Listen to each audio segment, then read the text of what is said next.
Are we good to start? We can wait for maybe 2 minutes. All right. Okay.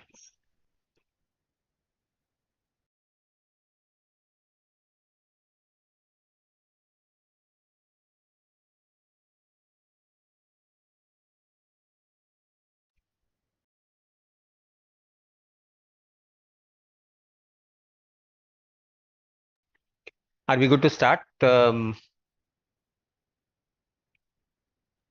can wait for maybe 2 minutes.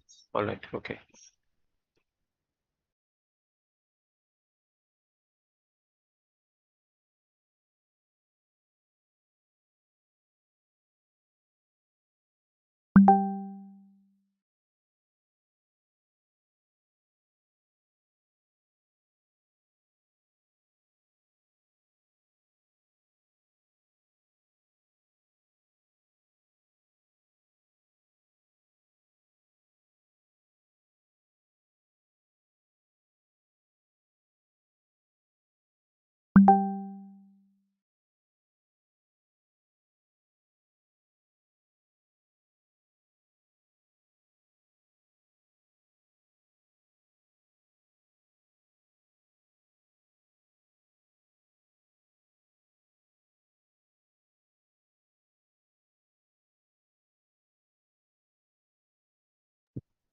Going by the quorum, I think we have the quorum, Ritu. So now I'll be speaking now, so you'll get to hear when I speak.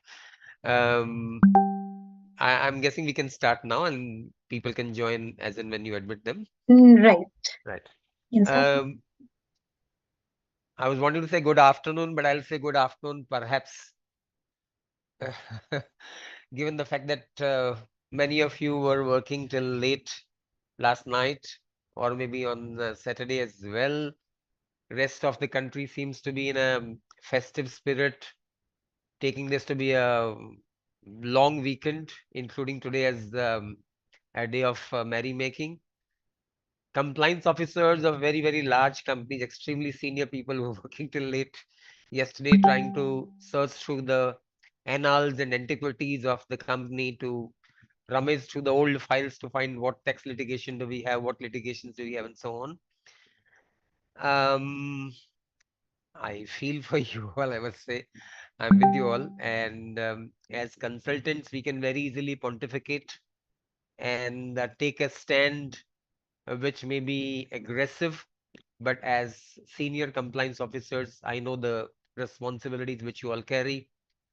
And therefore, very often you need to take a stand which is conservative. We might be erring on the side of caution.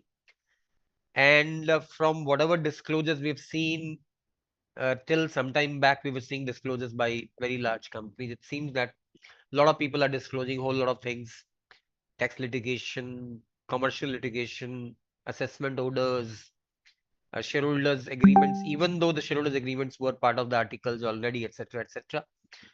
And we thought maybe it might be just some bit of help if you can just get into a kind of interactive session with all of you to understand what are the concerns, if at all. I mean, by mutual interaction, we could resolve uh, some of the troubling issues in terms of interpretation of Regulation 30. This is not much of talking here. We'll basically focus on Q&As, but I'll just give a quick background just to set the context. Let me first start by saying that the continuing disclosure requirements that SEBI has introduced as part of Regulation 30 is not unique to India. This is coming from IOSCO principles of continuing disclosures. And the IOSCO principle, which is, I would say this is principle issued by IOSCO, I think way back in 2002. It contains 7 principles of continuing disclosure, of which principle number 1, and that's very important for all of us, says listed entities should have an ongoing disclosure obligation requiring disclosure of all information that would be material to an investor's investment decision. Therefore, the Regulation 30 or similar disclosure requirements, for example, 8K in US SEC's requirement or elsewhere in the world, be it Singapore or Australia or UK or European jurisdictions. All these disclosure requirements basically have to do with the investor's investment decision. Filing information in terms of Regulation 30 is not an information dump. It's not like a perfunctory information exercise. The idea basically is that information which stakeholders, shareholders, potential shareholders would consider important from point of view of investment decision, that is what is required to be disclosed. So in terms of information requirements, companies have an annual financial statements requirements. Companies prepare quarterly financial results, but in between quarters, there might sometimes happen material events which may be significant and which, in the event of transparency and information symmetry, may require disclosure on an ongoing basis to make sure that there is no creation of what is called false market. I'm sure you would have noticed the word false market appearing at several places in the regulation. The whole idea is that determination of price, so-called price discovery in the market, should be based on information which is symmetrical. Important news which is available to the company should be available to shareholders as well. That's the whole idea of Regulation 30. Now, in terms of the amendments introduced this time, and I think we'll largely be focusing on the amendments. The amendments primarily give rise to several questions. First, I would say in terms of keeping this entire discussion very orderly and therefore not to have overlapping questions or questions coming out of sync out of particular order. The way I see will probably run the questions in following manner. Number one, which one of the most, I would say, troubling questions is about continuing events or information. I think that's what was keeping busy all these days. Like I mentioned, people were working all through the weekends to search through the old files to see what litigation needs to be disclosed. Some people already have successfully disclosed that. So number one, what exactly is the continuing event? Is it something that becomes material by virtue of change of the determination threshold? Because now we have a quantitative regulation-driven determination criteria. Earlier, it was based on policy. Now we have the criteria given by the regulation itself. So are we talking about things which have become material by virtue of changeover from a to be or from a discretionary determination criteria to a regulatory determination criteria? Are we talking about things which have become material because of that? Or are we also talking about things which have become material by virtue of insertion of new entries? Several new entries have been added both in para A and para B. Are we talking about those events which are continuing, which were as of now not material events, but they become material because of insertion of the new entries? That's one question. Number two, either way, till what point of time in the past do we go back? As we've seen, people have gone back several years to find detect events which might probably be having a vintage of several years. Till what point of time do we go back? Therefore, what is the relevance of the disclosure if the disclosures are already captured as a part of the contingent liabilities in the financial statements?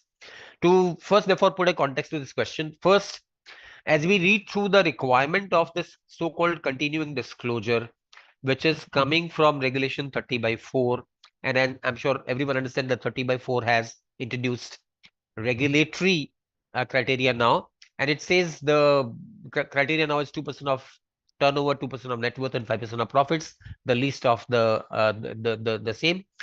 And then it goes to say as a proviso, provided that any continuing event or information which becomes material pursuant to notification of these amendment regulations, may refer to either the change of the criteria or the insertion of the new items as well, shall be disclosed by the listed entity within 30 days from date of coming into force of the regulations. So that's exactly where people are now wondering whether 14th of August, all continuing events or information also need to be notified. You can take a view on that. Now, I would probably say my view is that the relevance of the continuing event is that all this while we had a discretionary determination criteria. Now the criteria is laid by regulation. Earlier, you might have probably not had a numerical criteria at all. You might have probably kept it completely subjective. Now you have an objective criteria. And that apart, for many companies, the threshold gets reduced. Remember, we're going to come on the threshold specifically as to what exactly should be the meaning of threshold as well. But assuming the threshold is computed, let's say the threshold comes 50 crores. Now, 50 crores being your threshold, Are we saying anything in the past which is crossing the limit of 50 crores, which was not disclosed already, now requires disclosure? In that case, we're talking about a formidable requirement. We running through all the past annals and antiquities, all the past so-called archives, legal archives of the company, tax archives of the company, to search for anything which is magical number 50 crores. So in our understanding, the meaning therefore is that something which was earlier tested for materiality. The information must have been material even earlier. It's not something which is now it's considered material because of change of criteria, but the event or information was material earlier as well. It was put for determination. It was decided that the information in question is not material because it's not meeting the then disclosure criteria. Now that the criteria changed, the information has now become material. Therefore, go and disclose. If that's the basic principle, the question is still what point of time do we go back? Now, for this, what we submit is that the whole idea of a disclosure in terms of Regulation 30 is disclosure to shareholders or stakeholders for the point of view of symmetry of information. The idea basically is let the information go to the stakeholders. Information normally goes by way of financial. I mentioned that earlier as well. That basic idea is that information goes periodically by way of financial statements. In between financial statements or financial results, if developments occur which require stakeholder reporting, that should be reported so as to maintain symmetry of information. So if the event or information, think for example of a tax litigation. The tax litigation is a tax demand on the company. The tax demand is already captured as a part of the contingent liabilities. Can it be such that a tax litigation which is still having material impact on the company is not disclosed as contingent liability? In that case, our financial statements are wrong. If the contingent liability is already captured in the financial statements, the impact on price discovery would have definitely been there. The whole idea of Regulation 30 disclosure is that absence of the information or discontinuity of an information which was disclosed earlier may result into creation of a false market. Please understand that despite the numerical threshold, we still have the qualitative test, which is false market.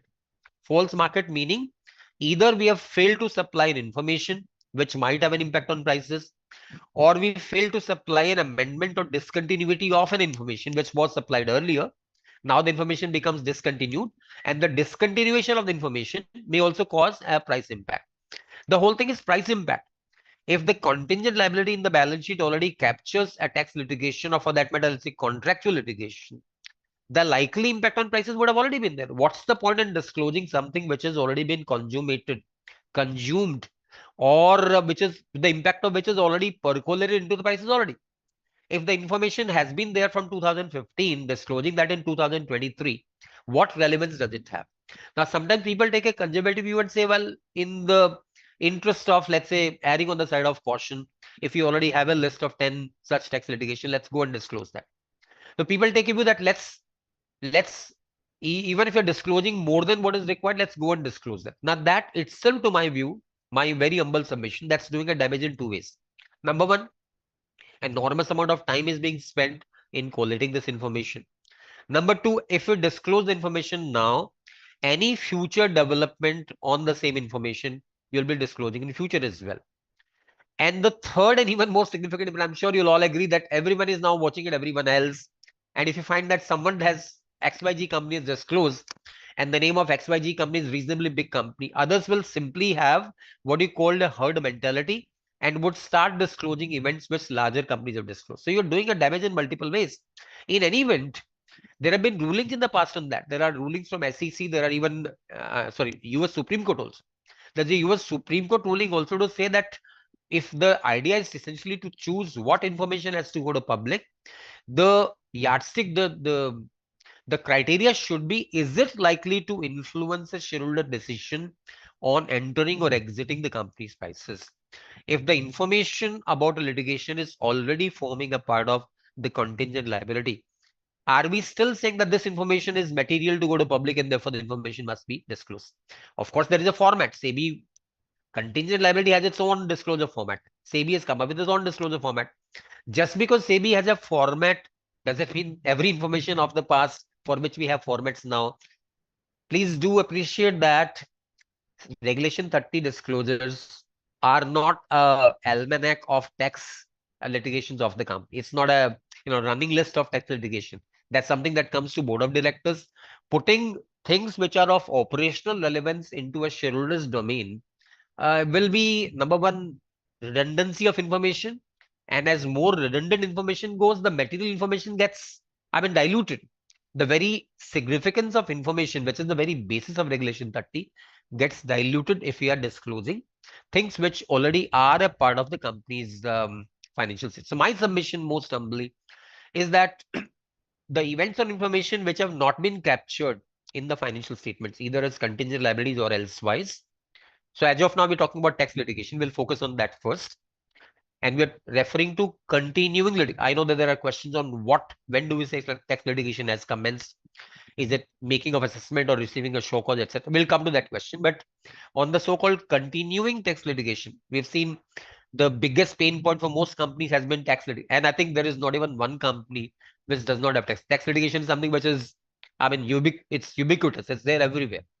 So if the litigation in question has not been captured in the contingent liabilities, which is very, very unlikely, that would basically mean what? From 1st April till the date of implementation, the 14th of June or whatever, if there are events or information which therefore wouldn't have been disclosed in any manner, that is what, to my most humble view, would require disclosure. I would invite questions or comments on this part. Continuing information, I'm making it very specific so as to make it orderly. Continuing information, that too relating to taxation, as to when does the tax event become critical, when does it become material, or what's the date of initiation of tax litigation. We'll have a separate question on that. We'll discuss that. But on this issue, would anybody, this whole idea is completely interactive, so if someone has any comments, kindly do say. You can do a hand raise and my colleagues will then allow you to speak.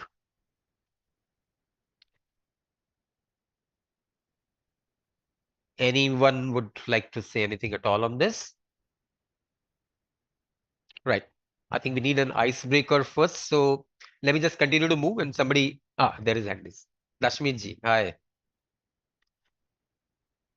If there was a prize for being the first person to raise hand, Dashmit, the prize goes to you. But Neetu, please unmute. Hi, Dashmit. Yes. Hi, sir.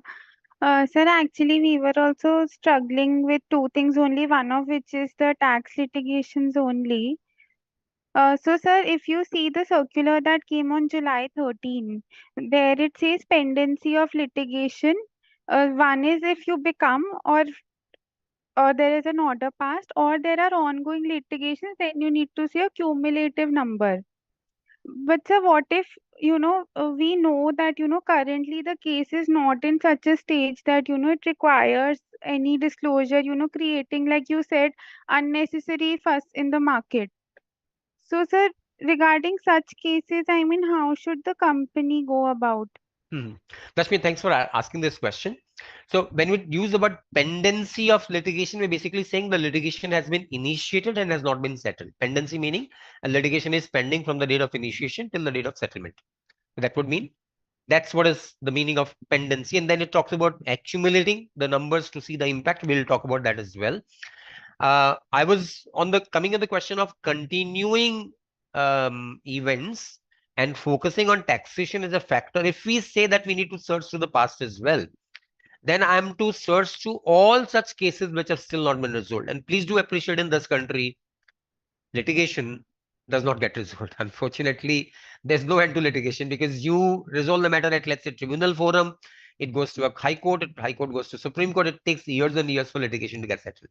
For any large company, which is exactly what is to be covered by the regulation, having some tax matters going or the other is way of life. And therefore, the idea of this regulation cannot be to make the stock exchanges a list of tax matters relating to the company. It's not a running tax matters list for that would be, that would frustrate the very purpose. The whole purpose is material information. So my view, just reiterating once again that if some litigation arises between the 1st of April till edge of date, and this information is material, then that to my mind, that's the meaning of continuing event information. Capturing all past litigation like I said, well, it's innocuous, one can go and disclose it. But I'm sure, please appreciate, in terms of time, extremely precious executive time has gone in collating this. In future also we'll keep collating. Till what point of down, till when do we end? We don't know. Do we go to 2015 or do we go right up to 1947? I wouldn't know. So that's the predicament. I think practically something which is already forming a part of financial statements, its impact in terms of the price discovery would have already been absorbed, and therefore we are not doing a damage to price discovery at all. Remember, the qualitative test is, are we creating a false market by not intimating? So that impact, because it's captured as contingent liability, I think the impact would have already been factored in the market. To my mind, that should suffice. That's my take. Should there be any other view on this? Otherwise, there is I think directly connected question is, when do we say a tax litigation is already continuing? When do we say it's a pending tax litigation? When do we say tax litigation becomes pending? When do we say the litigation has attained a state of certainty? By the way, in terms of any litigation for that matter, there is nothing called a state of certainty. There's never a state of certainty. Litigation, by the way, includes tax assessments also. That's very clear from SEBI's circular. Litigation is not litigation. It includes assessment order. It includes arbitral awards. It includes those similar proceedings of similar nature. And then it goes beyond that to say including subsidiaries, including promoters, directors, etc. We'll talk about that. But when you talk about tax litigation particularly, when does a tax litigation get initiated? The tax officer has served you a show cause notice. Does that mean litigation is initiated? Surely not. Show cause notice of any type is a notice to show cause why a particular action should not be taken. Show cause notice is merely a point of view coming from the departmental side. That's not decision against you at all. Assessment order, however, is completion of a proceeding. From the tax officer's point of view, if he's assessed and served you a demand notice, that's assessment. Assessment is complete when there is someone who is post meeting. The whole idea was to make it interactive. So if you feel appropriate, kindly feel free to vocalize your question. Otherwise, we'll read from the chat and we might maybe address question by reading the chat. But idea basically is to make it interactive. So feel free to speak if you want to speak. I'm coming back on the question. Tax assessment. Service of a tax assessment order 143/3, or for that matter demand notice, that by itself is completion of a proceeding, because against you the tax department has passed an order saying you are liable to pay an additional tax of rupees so much. What is the size of, because we need to test it for materiality. So how do we assess the materiality? Let's say you had filed a tax return of, let's say, 150 crores. The demand assesses 250 crores. So 250 minus 100, 250 minus 150, whatever tax assessment you would file your return, the additional demand, that is what is the additional burden on the company. So additional burden is the addition to tax, not addition to income. That is the additional impact in terms of taxation on your company. If that additional impact is meeting the criteria, the numerical criteria, in that case it requires disclosure. Now, the question is, well, the quality of the assessment order is so bad that we might be able to, let's say, get it reversed. We might probably get it quashed. We'll probably be filing an appeal. Those are, in any litigation, there's always a scope for filing an appeal. Any order passed by any authority, you always have a right of redressal. The fact that you have a right of redressal doesn't mean the assessment is not. Assessment has been done by the tax officer. That is an event by itself. We talked about continuing demands or continuing events. Now we're talking about events that would take place in future. As far as tax matters are concerned, the fact that an order has been passed by you, an additional demand has been raised on you, that by itself becomes litigation within courts. And if the size of that additionality of tax demand is meeting the threshold of materiality, it would require disclosure. Now, a related point here is that if there is an additional tax, there'll probably be interest also. The interest is compensatory. Interest is not a case of fine or penalty. But very often the department will also initiate penal proceedings. If it's added back to your income, he'll probably say you should also be penalized for filing a wrong return. So if he initiates penal proceedings too, That would mean he's not imposed, he has initiated penalty. He's not imposed the penalty itself. If he has imposed penalty, remember, unfortunately, penalties, irrespective of magnitude, are forming a part of para A, where we don't have a concept of materiality at all. As of now, that's the scene. Fines or penalties, no matter what's the size, they require disclosure. So if your assessment order includes an order for penalty, normally that's not the case because penalties are passed separately. But if the assessment order includes a penalty also, initiation of penalty proceeding, no. Imposition of penalty, yes, will require disclosure irrespective of the quantum. So as regards tax assessments of any kind, additionality of tax burden, that's what needs to be assessed against the threshold of material. That's my take.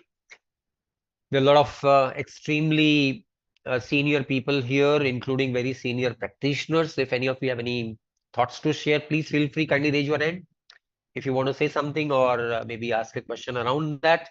Because if there is an appeal, the filing of the appeal becomes a development. If there's an appeal order, the passing of the appeal order becomes a development. That's the way I would like to see it. At any stage, if any of you have any point to share, I mean, the whole idea basically is to make it interactive. So please feel free to share thoughts. In the Nikita would like to speak. Yeah, but if you, yeah, maybe I think I've seen Nikita's question on chat, but if Nikita or others might like to speak as well, that's just raise hand, we'll unmute you if you want to speak. But I think we got you. Nikita, I want to speak. Yeah, Nikita, go ahead. So what if we receive the demand on behalf of our subsidiary? See, on consolidated part, financials, we will have an impact, but just say an amount of 20 crores, it will not be impactful for the listed entity, but yes, it is crossing my materiality threshold. So in that case, what should be done? Okay, so Nikita, question, in case of, if I were to maybe break the question in two parts. Number one, para B events in relation to subsidiaries. I mean, generalizing, that's what wasn't Nikita's question. Our question is more focused. But let me first generalize it and then comes to focus question. Any para B event for a subsidiary, assuming the impact on the consolidated financial results is crossing the limit of materiality. Para B event on a console basis affecting me on a significant basis. That would mean if the impact on the subsidy is material in terms of the materiality threshold, let's say 100 crores, it obviously would be material for the consolidated results as well. So are we therefore saying that every para B event, we need to test it not only for the holding entity, but for the subsidiary as well? I mean, I'm not inclined to take that. I'm not inclined to take the view that every event which is mentioned in para B would be a material event for the subsidiary as well. At the same time, I'm not saying that we need to disregard the events at subsidiary level altogether and look at the holding entity as well. So let me balance out my point. Number one, wherever the regulation, or for that matter, SEBI circular, had to talk about subsidiary specifically, it would have talked about, for example, closure of operations as subsidiary, making of investment in subsidiary, disposal of investment in subsidiary. Those are specifically mentioned with reference to subsidiaries already. As regards para B events, they are talking about events at the listed entity level. In addition, Regulation 30/9 talks about events at subsidiaries, which may be material for the listed entity. When it comes to litigation, litigation includes tax demands also, tax assessments as well. And the litigation, SEBI circular is going to say litigation not against the listed entity only, but also at subsidiaries. It probably talks about even the directors as well. But then it says to the extent it impacts the listed entity. So the question is, a tax demand on the subsidiary, can we say that it does not impact the holding entity at all? To the extent that the investment of the holding entity in the subsidiary may get impaired, may get depleted in value because of a tax demand on the subsidiary, I cannot say that the event at subsidiary level does not have an impact at me. At the same time, if I say every event in para B is an event at subsidiary level as well, then the whole meaning of 30/9 goes away. So in order to draw the balance, what I would the way I would like to read it is 30/9 talks about events at subsidy level, which are material for the listed entity. Remember, para A is talking about presumptively material events. Para B is talking about events which are tested or concluded as material. That is, we need to test them, are the material. But that's not the end of the disclosure. Para A, para B, then we are left with para C. Also read it with 30/12, which talks about all such other material events which may have a material significance on the price discovery of the listed entity. So that's para C. And likewise for para 30/9 as well, I'm required to test the event or information for the holding it. So my take, Nikita, to make it concretely answering your question is that for the purpose of 30/9, 30/12 or para C, not para A or B, it is possible by the materiality policy to fix a benchmark, a numerical threshold, which may be little different, though I don't think it should be very, very different from that fixed for para B. And for example, if that criteria for subsidies says that I will test the impact as material for the holding entity, if it's taking away the holding entity's net worth, say by 5%, or the profit, say by 5%. Therefore, I fixed a slightly different criteria for para C or 30/12 or 30/9 events. That is still a discretion window open for listed entity. In short, as far as para B events are concerned, other than those which are explicitly making reference to subsidiaries, right? We are not required to say every para B event at subsidiary level also is a material event for the holding entity. Nikita, I hope answered it. Long answer, but I thought that would be my take.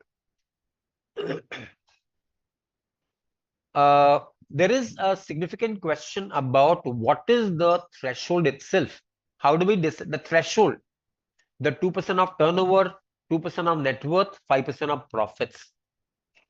And now we're talking about the least of these. 2% of profits, 2% of turnover, 2% of net worth, and 5% of profits. I don't think I need to put this to argument because it's a almost fairly concluded point that for every company that we have around, there are a lot of you are present here. For all of you, invariably, the 5% of average profits will always be the least number, unless the turnover has come down drastically over the past 3 years. The 5% of profits will surely be the least number, right? If 5% of profits is the least number, so we decided the denominator based on 5% of profits, because 2% of turnover, 2% of net worth will always be higher than 5% of profits. So we decided the yardstick based on 5% of profits. Now, once I've decided the yardstick based on profits, when it comes to testing for materiality, am I searching for a value which is based on turnover, or am I searching for a value which is based on profits? To give an example, let's say if the company is launching a new product, what do I see? My denominator is based on 5% of profit. Let's say the number is 100 crores. 100 crores is what? 100 crores is 5% of profits. Now, what am I searching for? Am I searching for turnover? If I'm comparing the turnover of a new product against the profits, it's a completely inequitable comparison, because turnover and profits cannot be compared. The denominator is profit. Can the numerator be anything other than profit? It makes completely illogical comparison if I compare profits with turnover. Therefore, to make the comparison like to like, I should always be searching wherever possible to search for the profit number. That is, Pramila madam is probably wanting to say, Pramila madam, just give me a second. Wherever it's possible to find the impact of the new product or activity or event or information on profits, I should be focusing on the profit number, because comparing a denominator based on profit with something which is actually turnover is completely illogical and irrelevant comparison. Therefore, to my mind, it could be possible to lay it as a part of policy that expected impact in terms of value. We had, suppose when it comes to an event or information, regulation tells you what is the threshold. Regulation does not tell you what will be the value of the event or information that you compare it with. So the part of a policy could lay it down that as far as wherever possible, we would search for the profit impact. That's the most relevant number. Because the whole idea is price discovery. The whole idea of Regulation 30 is impact on prices. What impacts the prices the most? Turnover? Surely not. But there might be lots of products where turnover is high, the profit is small, low GP margin businesses. Therefore, if the denominator is based on profit, searching for a number other than profits will lead to illogical comparison. If anyone has any thoughts around this, otherwise we'll have a lot of other questions forthcoming. So anyone would like to maybe say any thoughts on this? Right. Let's come to, I think, Dashmit, in case you would like, Dashmit and others as well. And my colleagues, if whoever is wanting to unmute, you can probably allow people to unmute at their discretion. So that they don't need to, Dashmit, you can kindly speak. And Neetu, please allow people to unmute themselves. I think they're all very senior people, so they can be unmuted at their discretion. Dashmit, kindly go ahead. Thank you, sir. Can you hear me? Of course, yes. Yeah, sir, actually, I had one more query. So, if there are any agreements that have been disclosed in other regulations, say, for example, under takeover regulations, there are certain, like for us, there are certain promoter facilities under encumbrances we have already disclosed what the covenants are saying, and the encumbrance is not through depository. But since they were through some covenants, we have already made the disclosure under Act 31 of SAST. So these are already out in the market, or any other such agreement which is already disclosed in my annual report. So now do I need to again disclose those disclosures under 5 or 5A? Right. Lashmit, I think that's a good point. I think at this juncture, let's talk about the shareholders agreements, SHAs. And that is referring to clause 5 or regulation 30A, 5A, regulation 30A, talking about disclosure of shareholders, so-called SHAs. And this was in the news all around. People were talking about promoter agreements, shareholders agreements, pledges of significant shareholdings where there might be possibility of impacting change of control, right of nomination, nominee directors, and so on and so forth. And that is something which was specifically covered by Regulation 30A, which mandated the contracting parties to disclose the agreement to the company, and thereby the company was required to disclose it to the public. So here, first of all, as long as there is an agreement, reading the word agreement to mean agreement, regulations talk about agreement. So if the promoters or shareholders have something other than agreement, for example, they have an MOU, they have an understanding, they have an informal understanding, let's say unwritten arrangement, that's something which is not amounting to an agreement. There's no question of bringing that within the fold of clause 5A or regulation 30A of clause 5A of the schedule and regulation 30A of the regulations. As regards SHAs, supposing there was an SHA, SHA entered long time back. And as is usual, SHAs, in order to be enforceable against the company, the SHAs have to be part of the articles. They have, therefore, the SHA has been incorporated in the articles as well. If the SHA is already a part of articles of association, the question of this information now being disclosed as a part of 5A or regulation 30A, that to my mind, there's no relevance at all. The whole idea is to let the public know what the public doesn't know. The whole idea is therefore to bring such information which is not in public domain and which is relevant from shareholder information point of view. So to Dashmit's question, while the question may be factual and therefore we don't intend to get into purely factual questions currently. To generalize the question is if, now I'm not sure to what extent have the details gone to public domain, but if the agreement between a shareholder and someone else, or agreement between, say, shareholder and lender, or agreement between two shareholders, or agreement between, say, the chain of shareholders, if in any form the agreement which may potentially impact management or control of the listed entity, that agreement is in public domain. In what form, I wouldn't know, but keeping the factual part aside, Vinita, you would also need to maybe give your thoughts on that. If the agreement is in public domain, to my mind, but I don't see the need, I don't see what value addition will be there by disclosing it now as a part of regulation 5A. Vinita, would you like to Yes. add? Go ahead. So in case of SAST, when we are disclosing, it would be more from the shareholder, the percentage of promoters which is getting encumbered from that perspective. It may happen that the reader would not get an understanding on what is the possible impact on management. It may result if the pledge stands in vote.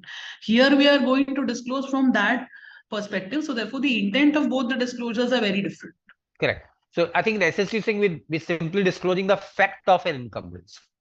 We are not disclosing the understanding between the pledgee, or for that matter, let's say the agreeing parties.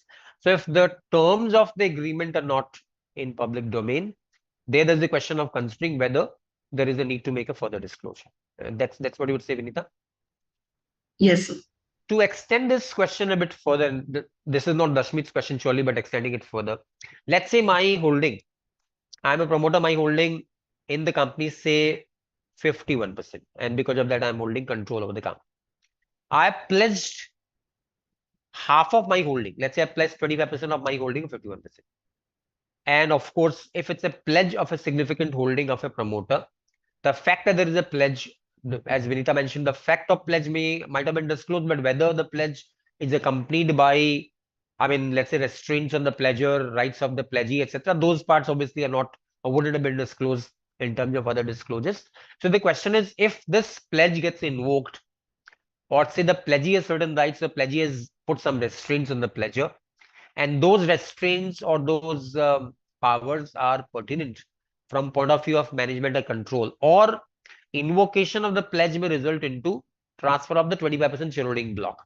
So I was 51, I would have probably transferred 25 out of that, and therefore I'll be left with a 26% stake. Question would be, would I still be able to run or control or would I still be able to hold the range of control over the company with a 26% shareholding? So if there is a potential of shifting the balance of management or control, then probably one needs to take a view on whether this agreement, the details of this agreement require disclosure. Anything you'd like to add, Vinita, or? No, sir. About show cause notices, I think we talked about that in some time back, but I'll just maybe reiterate because there are questions popping up on that. Like I said, show cause notice is nothing. There's no need to, in any manner, show cause notice is simply a notice to show cause. No action has been taken. No adverse order has been passed against you. So mere show cause notice, there's absolutely nothing to disclose. When the action has already been taken, for example, order has been passed, that's where you need to see, does it amount to a litigation against the company? If yes, is the impact of the litigation material, meaning the impact of the litigation is such which might cause your bottom line to be affected by the material threshold. In that case, a question of disclosure would come. There are questions on, let's talk about loans. I think that's another area. And Neetu, the questions are still popping on the chat board. Sonali Chandak has raised hand. Sonali would like to speak, maybe.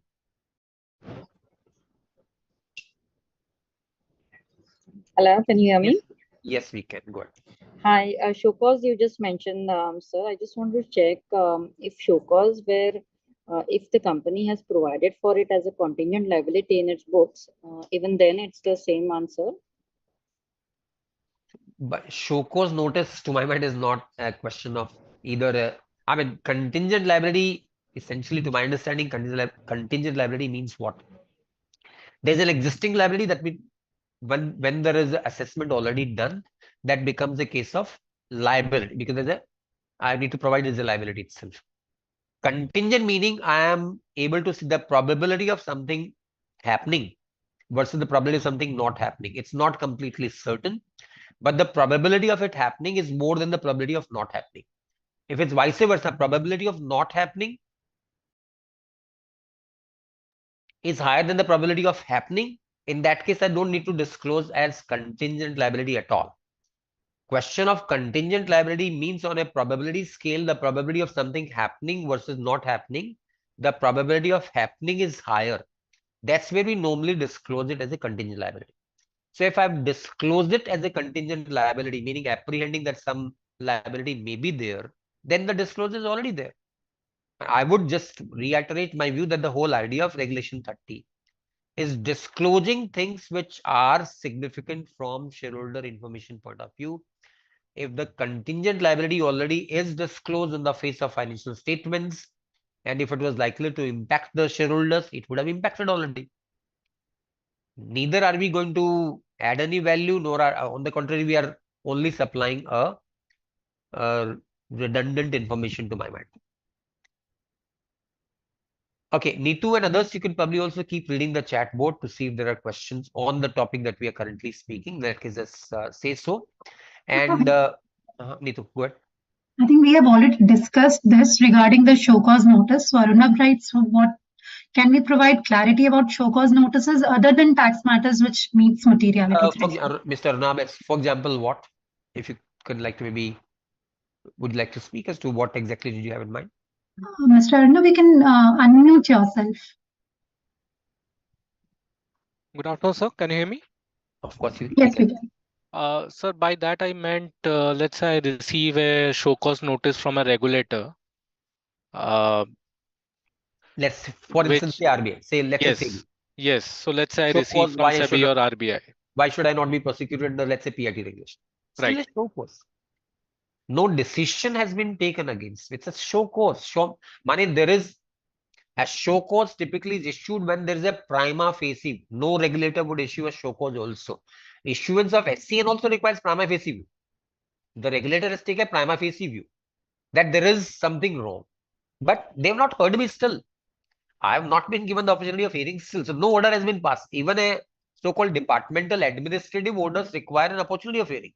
So before they take the final view, they need to hear me out. So they are at that stage. They are yet to decide whether action should be taken. And the very issuance of show me cause why action should not be taken, right? That to my mind is not action taken. It's action proposed to be taken unless I show a cause as to why action should not be taken.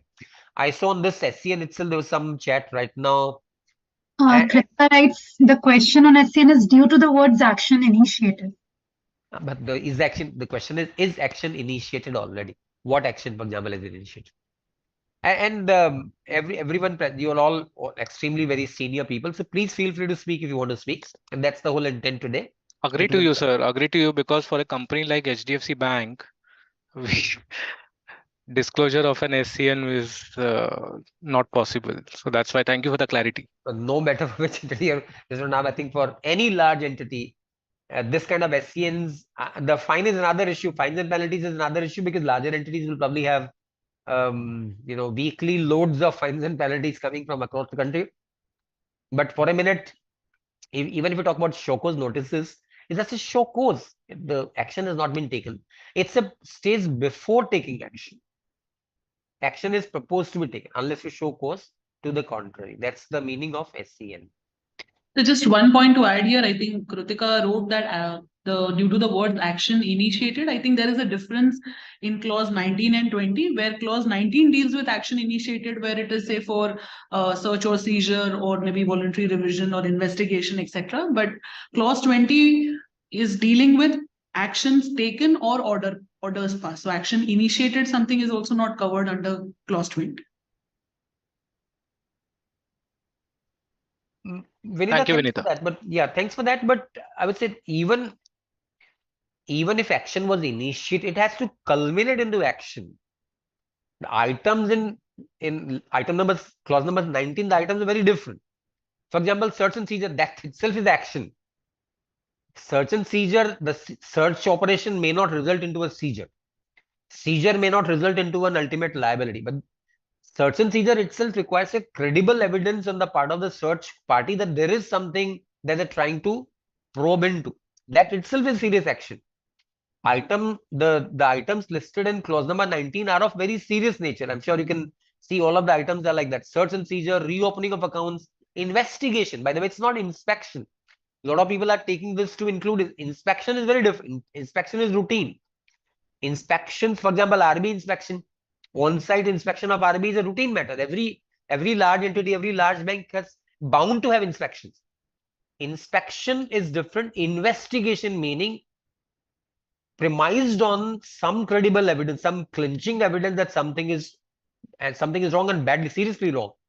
That's when investigations are ordered by the regulators or by the investigating authorities. Similar is the case with search and seizure. Is not like a roving probe. Let's find something out. It's not a roving or routine probe. So that's the meaning of search and seizure. Somebody in the name of Sensing has some, kindly, maybe you can, if you feel appropriate, you can write your name, but kindly feel free to speak as well. I was talking about the, Neetu, any question has come up? You can, Meanwhile, yes, sir. Hinaji writes that if we can highlight if ongoing litigation with individuals crossing materiality criteria, which is not disclosed in the annual report Neetu, or to stock exchange. Sorry, you can repeat again, Neetu. Hinaji writes, if we can highlight whether ongoing litigation with individuals crossing materiality criteria, which are not disclosed earlier either in the stock exchange or in the annual report, are those also covered? Unless my financial statements are, first see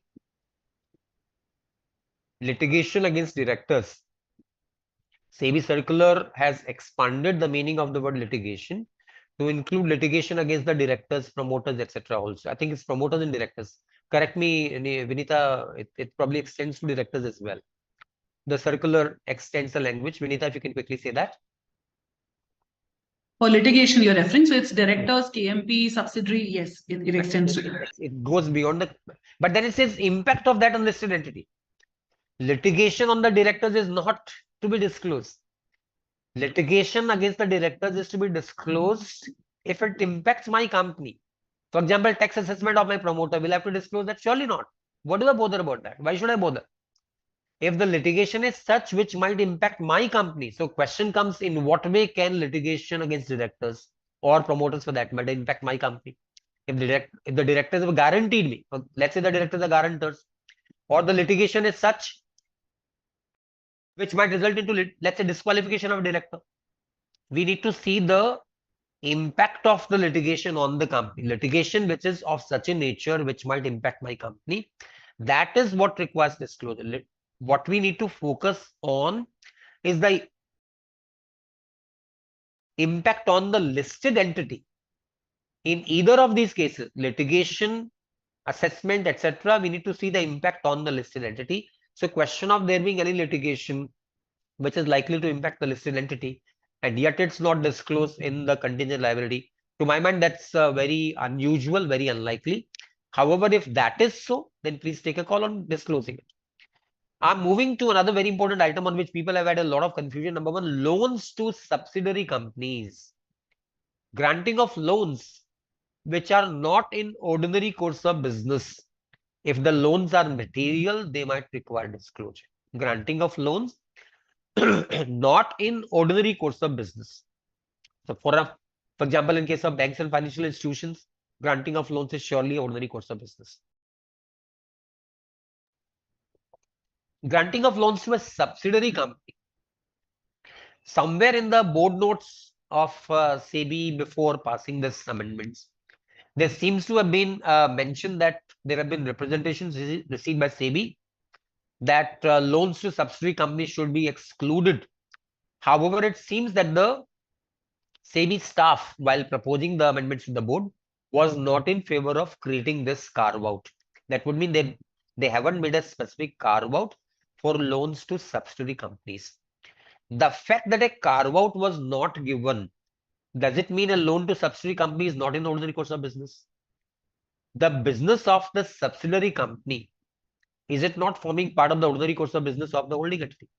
The holding company capitalizes the subsidiaries. The holding company finances the subsidiaries. More often than not, the holding company provides guarantees for the subsidiaries. Can it be argued that the business of the subsidiary, which is actually forming part of my subsidiary, it's forming part of my console financial statements, can I say that I don't care for what happens to my subsidiaries? Such a view would be completely unreasonable, and therefore taking a view that loans given to subsidiaries are out of the ordinary course of business, to my mind, is not a reasonable view at all. So the question of disclosing loans would come only if the loans are completely beyond the business of, for example, let's say lending to a promoter entity lending to someone who is not even, I would probably say in case of associate, one can still ask a question. Associates are, I have a minority stake in the associate.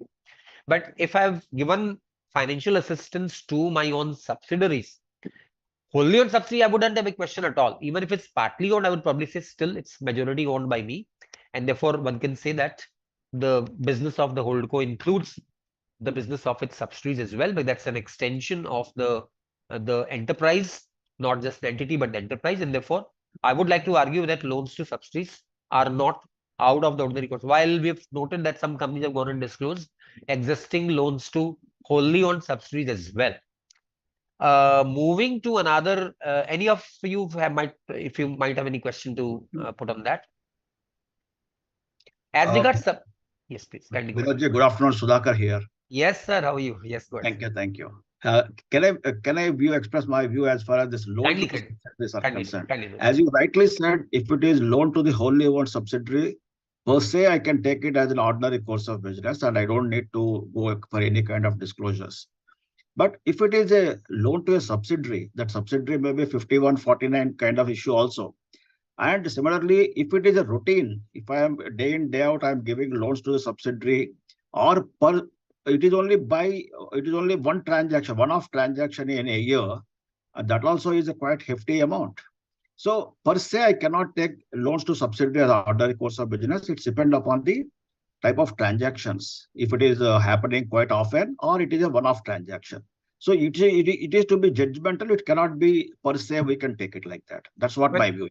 So like I said, thanks for making this point. And almost each of the points that we discussed since we began, the need for exercise of discretion, the need for exercise of judgment cannot be ruled out at all. I mean, everywhere, the whole stance of Regulation 30 is see from point of view of relevance, see from point of view of materiality, see from point of view of whether this information should be there in public domain or not.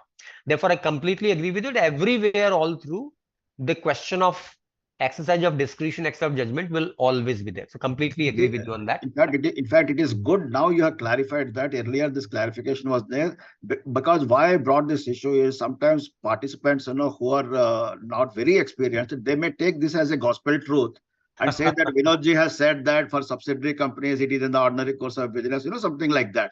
We need my past experience, I brought this to your notice, sir. We need another gospel to dispel those possibilities.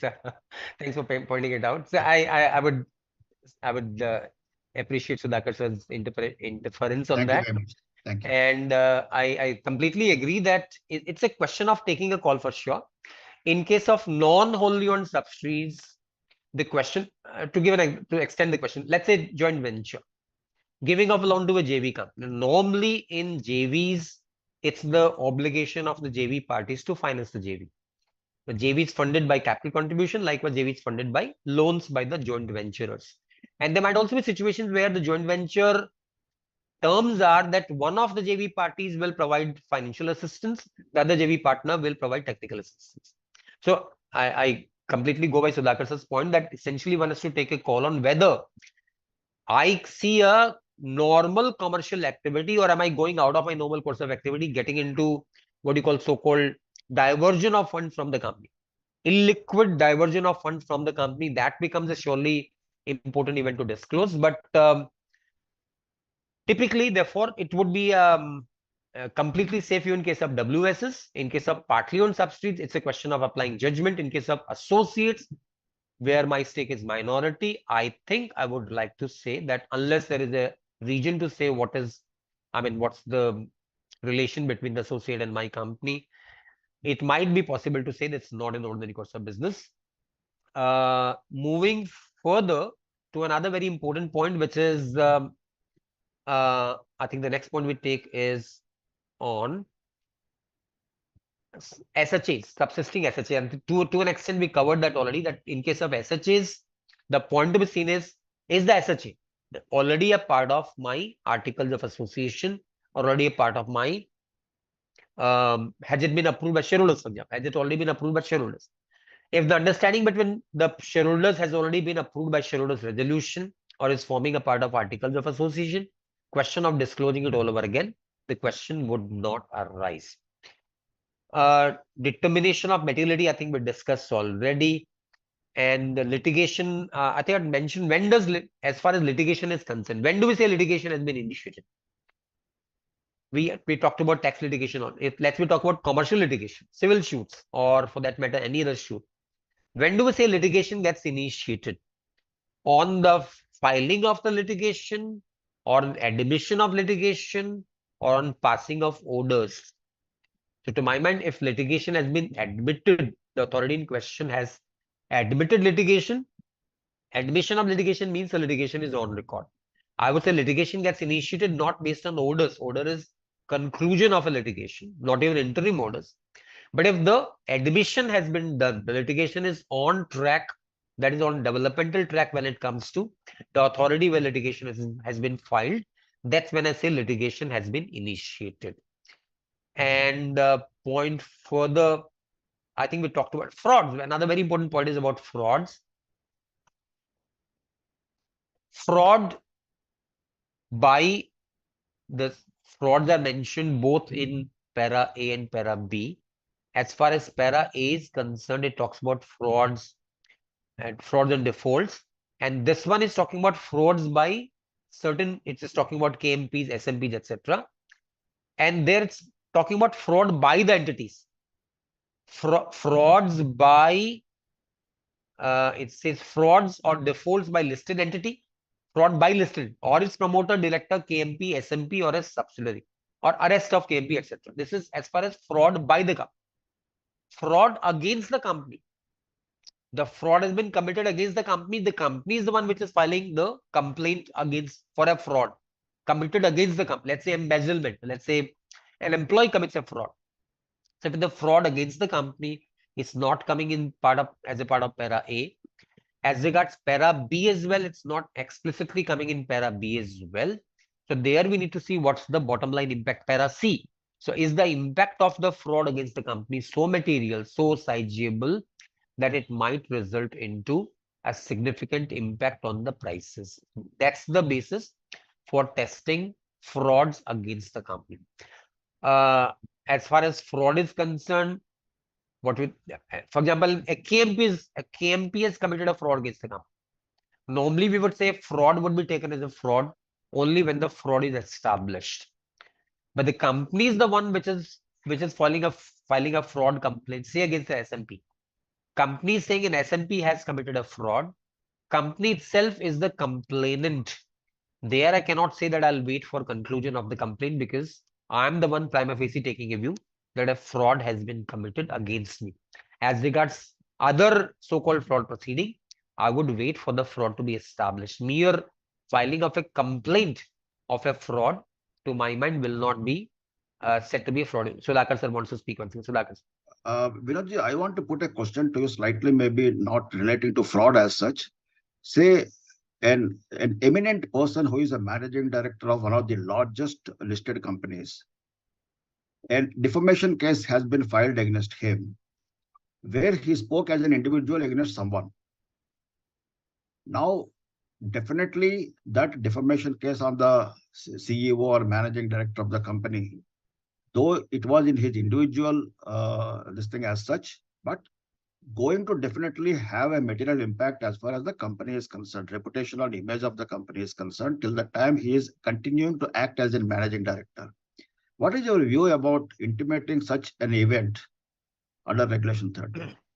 So, Sudhakar sir, to my mind, we need to see, you rightly mentioned, we need to see the impact on the company. In what way will it impact the company? Reputational impact, is it of a nature which might undermine my business interests, which might impact my profits? The whole idea of Regulation 30 eventually is to assess the price relativity. We need to relate it to the eventually stock prices. Is it something which is likely to relate to stock prices some way? Is it something which might cause an impact on the stock prices? So if it's let's say defamation suits are mostly of personal nature. If it is something which is, let's say, hinting at a case of moral turpitude, something which might result into, let's say, damage to the fit and proper criteria of the person, probably yes. But if it's a defamation case, to my mind, I mean, I don't seem to see that this is fitting anywhere. According to me, sir, it may fall under Part C. It is the board's decision to decide how it is going to, whether it is going to have a material impact or not. It is up to the board to decide that. Because I cannot completely rule out that it won't have an impact on my image of the company, because if I'm allowing him to continue, unless such a great defamation case has been filed against him. Okay. So, because I don't want to take the name of the companies, in the past it happened like that. That's why I thought I will just check with you in case in future if an event arises. According to me, I think Part C may to some extent cover that. Right. That's the point that we need to just, I think, for benefits of everyone. Para A is closed-ended. Para B is closed-ended.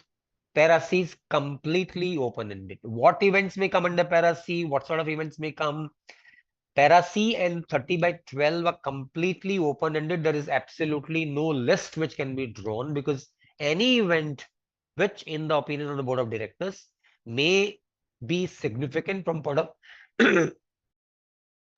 view of price discovery, the board. Some illustrations are given in Para C, but the illustrations are illustrative only.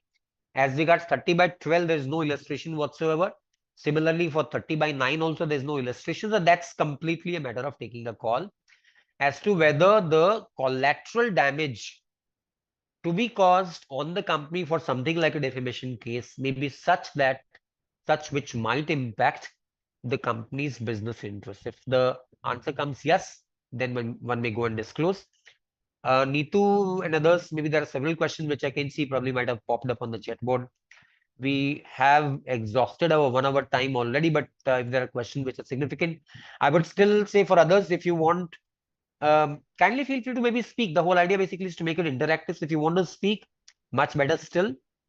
But if you want to continue putting on the incognito chat window, Nitu, if you can maybe help us to. Right. So Nikita asks, sir, will past directors also be covered? I mean, as on the date of his receipt of the notice, the person is no more a director. I have to see the impact on my company, Nikita. Right. I may not be impacted even by litigation on the current directors, not to speak on the past. So Nikita, the whole idea basically is to see impact on my company. In what way is my skin impacted? I need to see that. Right. There are a few questions on clause 20 of para A part A. Samsung SM, there's a question. I'll break it into 3 parts. It's a long question. First is, in case the action taken or order passed is due to non-compliance of regulations, will that fall under clause 20?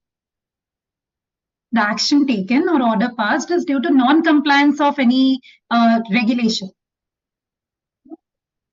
Non-compliance of a regulation.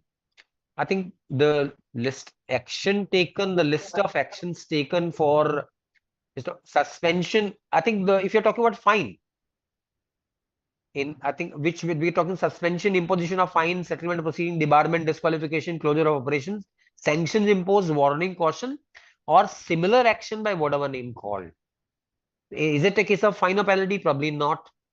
Is it a similar action similar to the items listed in clause 20? I would guess not. So maybe I think the queries might have to clarify for us to understand. Arrest in personal capacity of a KMP SMB. Arrest is always in some, there's no arrest in corporate case. Yes, arrest of a KMP SMP. It may be for the corporate breaches, maybe for breaches in personal life. Vinita, feel free to add in case you would like to say something, but to my mind, even if it's a personal offense by KMP SMP, it would require disclosure. Neetu, if the queries can maybe speak up the question. Everyone can, any of them, they can unmute themselves. Right. The second. Satyaji would like to speak, or are you okay?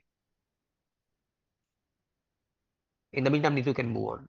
Yes. The second question is penal actions awarded by consumer forums. Will that be covered under para 8 of Schedule B? I would imagine the consumer forum typically awards damages. I'm not sure if they award fine. Fine, I don't think they do. Fine would be mostly a criminal court. If they impose a penalty, if they use the word penalty, I'm not sure. I'm not expert on consumer matter. If they impose penalty, if they ask you to pay damages to a particular consumer for compensating the consumer, that's not a penalty. If it's a penalty order so as to punish, the idea is punitive. then yes. If the idea is compensatory, no. Lastly, similarly, settlement of proceedings with exam regulators, example SEBI, will that fall under clause 20? Very clearly covered to my mind. Sachinji asks, pledge agreements of promoters entered for the purpose of obtaining credit facility by listed entities. Will that I think we discussed that the pledges for a significant part of the promoter's holding, and the invocation of the pledge may result into issues on the continuation of control. Probably yes. I would more likely say yes than not. Akshika, you can unmute yourself. Neetu, please keep reading from the chat if there are questions that you would like to answer. So Vishnuji has asked a long question. I'll just break it into parts. Question is with respect to again clause 20. In case unlisted non-material subsidiaries who receives any administrative warning letters for an issue to be taken care in future, will that be, and there is no monetary action that has been initiated? Not. Quite so often, example that let's say for non-functioning of ATM in case of banking companies, be careful. Be careful in future. All we need to do is to be careful in future. Nothing beyond that. So, sir, do we need to give disclosure to stock exchange? Nice, sir. Just be careful in future. nothing to be done. In my mind, nothing to be done. It is just what you call admonition. I think what you've done is wrong, but don't do it in future. Be a good boy in future. So that's like, well, okay. Okay, we'll be a good boy in future. Okay, the doubts came because in regulation. Nice, doubts तो Sure. Yeah. Okay. बहुत सारे words हैं वहाँ पे. बिल्कुल, you एकदम सही बोल रहे हैं. But मेरे को नहीं लग रहा disclosure की requirement है. because वहाँ पे word है fine penalty. Someone, हाँ. Thank you. Someone signing by the name of Samsung SM. Okay. Neetu, अगर कोई question और भी हो, I think. So there's another question. This is Sheetal Jain. Yes, Sheetal Jain. Sir, I had one query. In case of litigations where the company is made party, for example, there is a litigation between an insurance company and some other party who has made us also a party to that litigation because our company goods were also traveling on the same fleet of vehicle, wherein it is not actually quantified that how much amount am I supposed to pay. Will that kind of litigation, because the company is made party to the litigation, are required to be disclosed? I got a question. Ideally, there is no non-compliance or something from our end. There's no claim against the company. The company has been. Yeah, but a company may have to pay in case to the extent of amount of goods I am like putting in the fleet. Right. I got your question, Sheetalji. While it's very factual, and therefore I wouldn't be able to give a very definitive answer, but my take would be as follows. Number one, are you simply a pro forma respondent? In that case, no question of filing. Are you a respondent for the sake of, let's say, completeness of the matter? Because there might be a contributory negligence or contributory liability against you, then probably yes. Primary respondent, let's say the insurance company. Secondary respondent is, let's say, the company. To my mind, it's just a case of a secondary obligation. If at all the first one, that is a claim against the respondent, is turned down, then probably there's a claim against you. So the idea essentially is, if there's a demand against you, that you are the one responsible for doing or paying something, then I would say the amount demanded is I think in case of litigation, the question would, what's the size of litigation? Size of litigation, what's the value involved in litigation, is the amount of damages or amount of claim made in the litigation. So if there are more than one respondent, I would need to see who is the primary respondent and who is the secondary respondent. So you are the secondary respondent. To my mind, I would not like to take it as a claim or litigation against the company. The company is a party to it, but not a primary party. Very often, it's a more. Therefore, my view is, please do read it with the details of the case, because this is by itself not easy to decipher in normal circumstances. Sheetalji. Thank you, sir. Neetu. Right, there's a question which says that in para B, there's a event which says any of the following events pertaining to the listed entity A, arrangements of strategic, technical, manufacturing or marketing tie-up. The question is this same is not exempt for an ordinary course of business. This could lead to many disclosures for a manufacturing company. So what is covered here?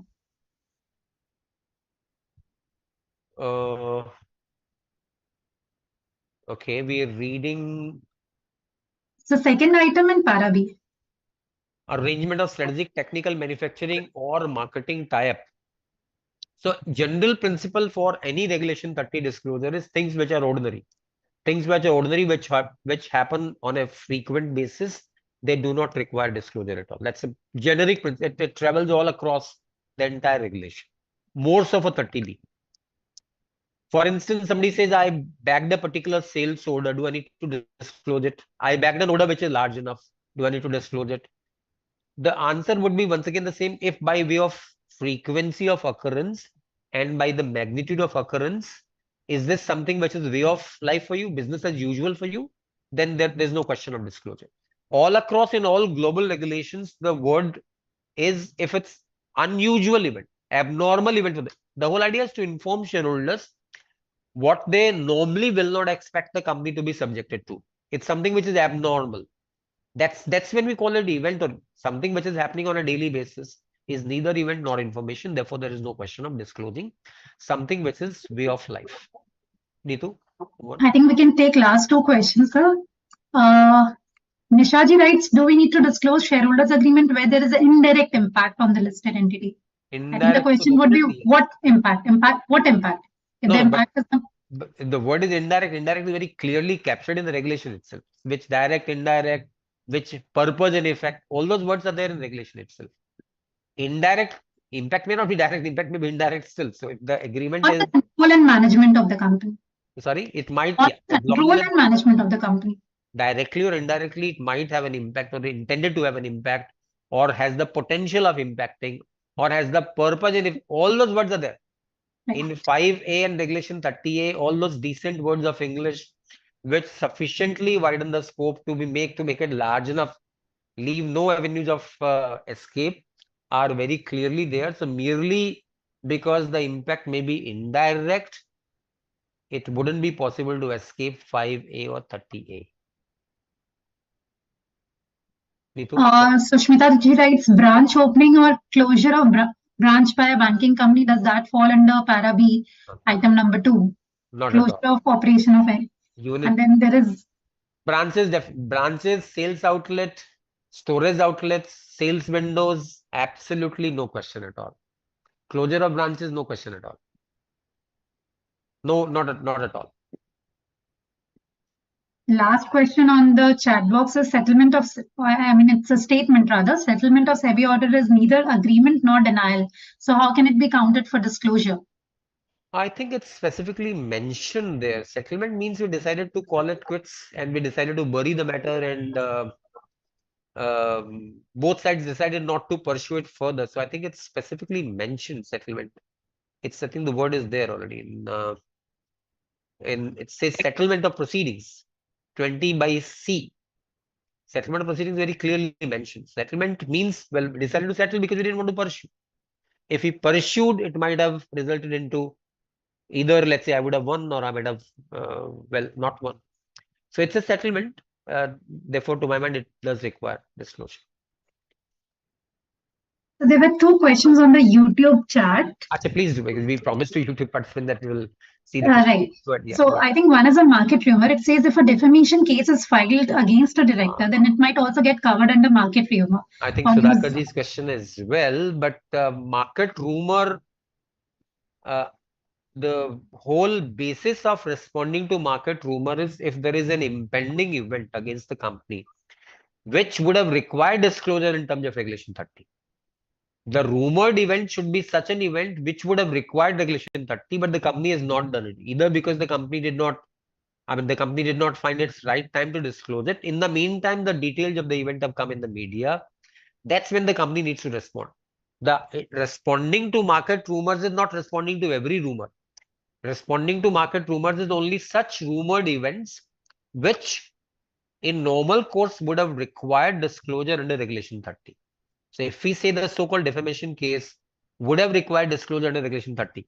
And Sudhakarji put it in a highly subjective matter, saying this might come under para C, if the board of directors might take a call, etc. So this is, if the company would have decided to disclose it, well, the company would have done it anyway. So the rumored event, if the board decides that the event wouldn't have required disclosure under Regulation 30 at all, then the question of responding to such rumors also would not arise. There's one more question, but that's already answered, I think. The question is consumer complaint of a material amount would also require disclosure?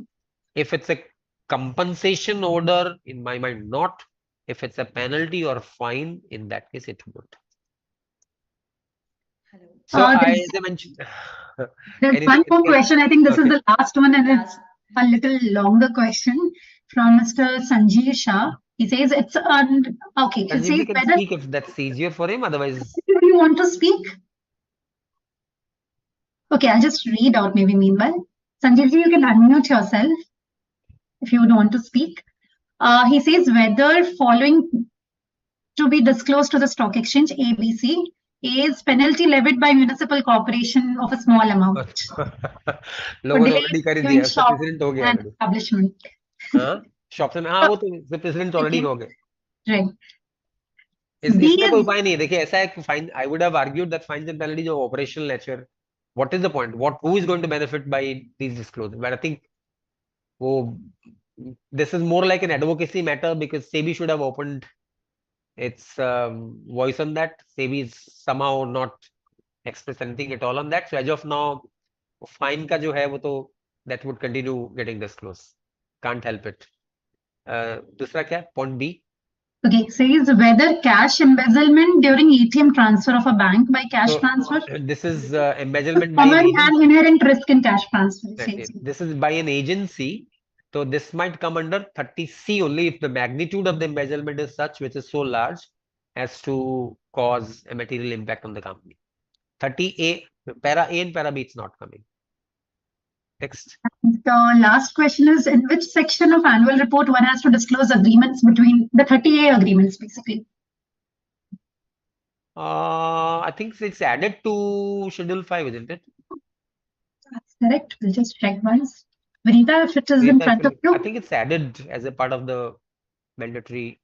I think it is in Schedule 5 only. I'm just quickly checking. To my mind, Payal can also check it. I think it would add it, specifically added. Right. While this is getting checked, I did mention that we hope that we might have been able to cause some relaxation to your straining nerves in this 1 hour and 24-minute session.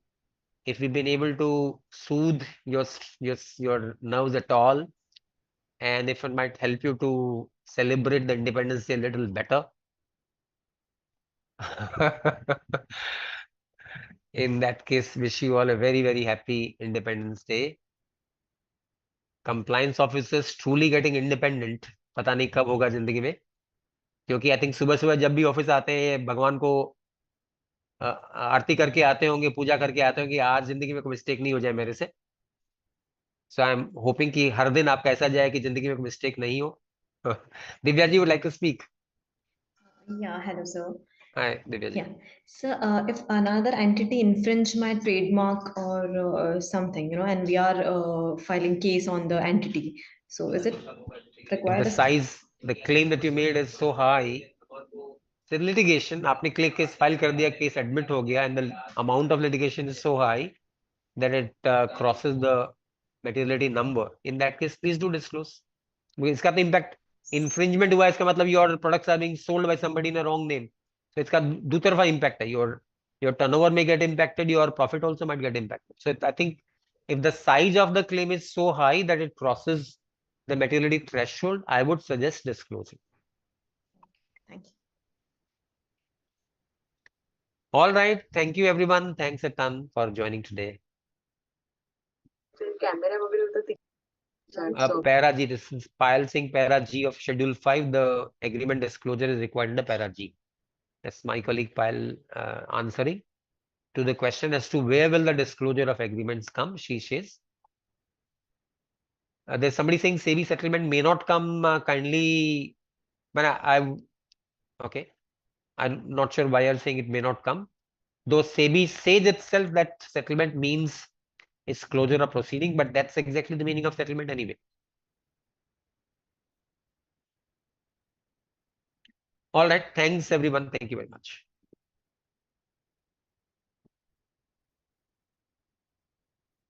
Settlement will be continuation of okay, I think there are people who are probably having some views on settlements. If somebody wants to speak up the view, we'll be all benefited. I'm prepared to wait, but if you think the point is made already, then kindly feel free to leave.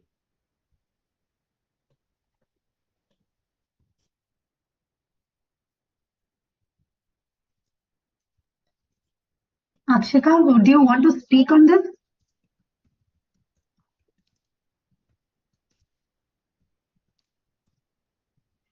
I just wanted to add that if there is an initial disclosure that is made with respect to a litigation and then there is a settlement, then anyway under continuation of information that is in public domain, we will have to disclose it.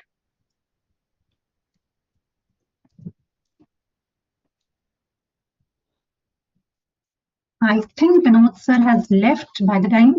Akshika, we can get back to you maybe. We'll try to reanalyze this and probably get back on this. No problem. I've understood the matter. Thank you so much for the help. Thank you so much. Thanks. Bye.